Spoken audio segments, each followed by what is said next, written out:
नमस्कार, मैं डॉक्टर सीमा Sharma SS Sanskrit classes में आपका स्वागत करती हूँ। अगला श्लोक करते हैं, भर्तृहरि के नीति शतक का अगला श्लोक करते हैं। तो इससे पहले एसएस संस्कृत चैनल को लाइक करें, सब्सक्राइब करें और अपने साथियों में शेयर ज़रूर करें। और यदि आप कुछ सर्च करना चाहते हैं, जैसे नीति शतक हम कर रहे हैं, तो नीति शतक के साथ एसएस संस्कृत लिखेंगे तो वीडियो आपके सामने आ जाएगा। और भी प्लेलिस्ट में मैंने संधि, समास, कारक, वर्ण विचार, अलंकार डाले हुए हैं। उसको जो कुछ भी आप देखना चाहते हैं उसमें जाकर के देख सकते हैं।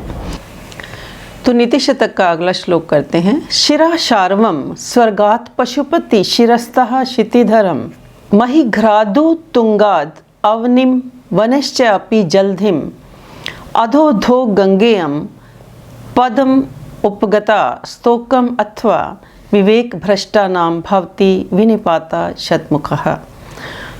तो भर्तृहरि इस श्लोक के माध्यम से क्या कहना चाहते हैं कि विवेकहीन मनुष्य का अनेक प्रकार से पतन होता है। यानी जब हमारे अंदर कोई ज्ञान नहीं होता, अज्ञानी होते हैं, हमारे अंदर क्या हमें कार्य करना है, क्या नहीं करना चाहिए, इस प्रकार की यदि हमें समझने सोचने की शक्ति नहीं होती तो उस प्रकार के मनुष्य का अनेक प्रकार से पतन होता है।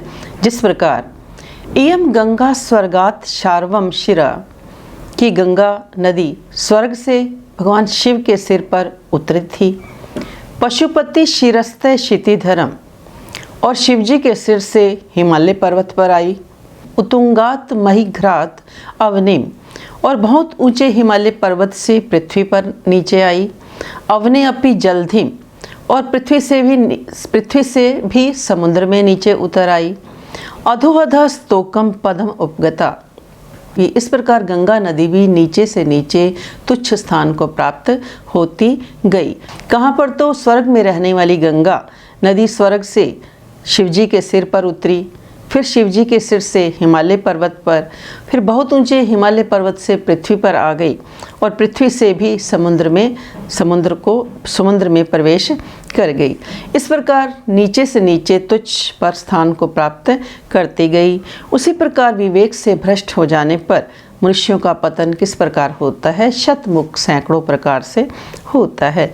यानी भर्तृहरि का कहने का भाव यहाँ पर यह है कि जो व्यक्ति अपने विवेक से कार्य नहीं करते उनका निरंतर पतन होता रहता है। यानी कोई भी कार्य यदि हम सोच समझ कर नहीं करते तो लगातार मनुष्य का क्या है? पतन होता रहता है।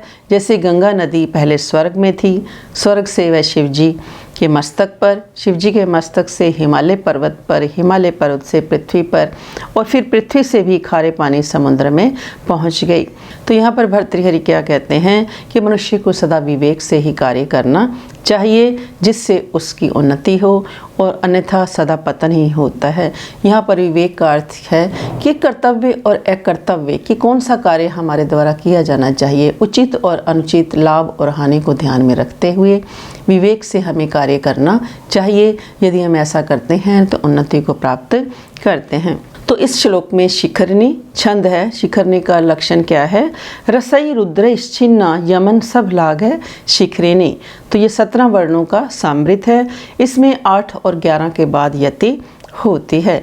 तो आज के लिए इतना ही। धन्यवाद। जय हिंद, जय भारत।